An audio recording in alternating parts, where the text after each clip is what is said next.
Now, if you would, as we continue our worship, please direct your attention to the screens overhead.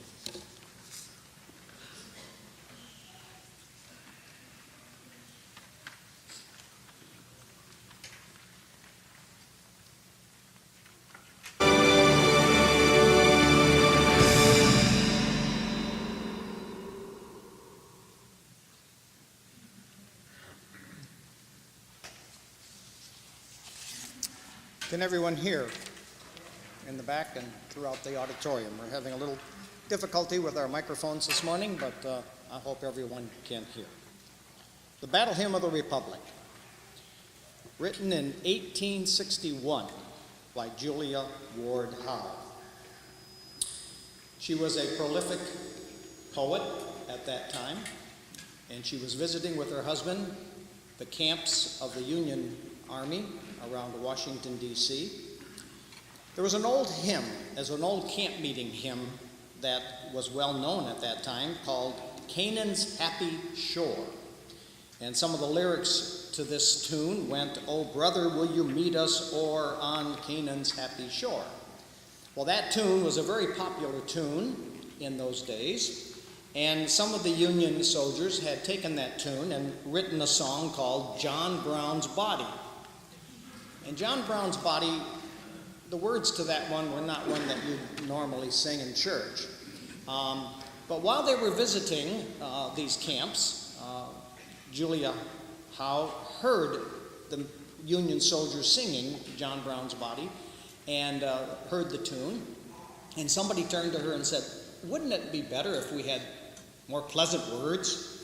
And so she was encouraged to write different words to that tune that we now know as the Battle Hymn of the Republic. And so she quickly wrote these words, and it was very encouraged, and it soon became the rallying cry. In fact, it was the most popular song of the North during the Civil War.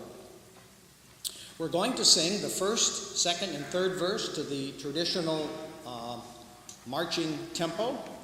And then on the fourth verse, we're going to sing it semi-a cappella. I've asked for a cornet to encourage us and to keep us on tune. And we're going to sing it just a little slower until we get to the chorus. But I would invite you to stand and prepare your voices as we sing together the Battle Hymn of the Republic, and we'll have an introduction from the group.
Well, in case you didn't know, if you have been with the Salvation Army through the last of the 1900s and into the 2000s, World Services was called self-denial.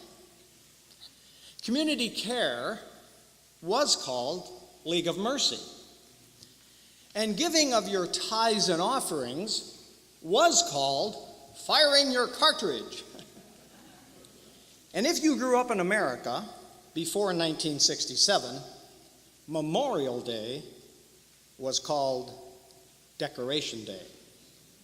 Now, the true origin of when and where the first Decoration Day was celebrated is a debated subject among many, but in 1966, President Johnson named Waterloo, New York, as the original place of the Decoration Day celebrations. And then in 1967, Decoration Day officially became Memorial Day. And then in 1971, Memorial Day officially became a federal holiday. Following the American Civil War, which ended in the spring of 1865, there were many cities and towns across America that began holding various events to commemorate those who had died during the bloody Civil War.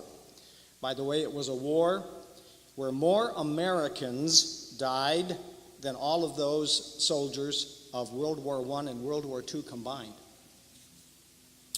In May of 1868, a man named General John Logan, who was then the leader of a civic organization known as the Grand Army of the Republic, which later became the American Legion, well, John Logan called for a national day of remembrance with the decorating of graves of those who had died during the Civil War, and thus Decoration Day. And soon every American state celebrated a Decoration Day, and people decorated the graves of all the Civil War dead.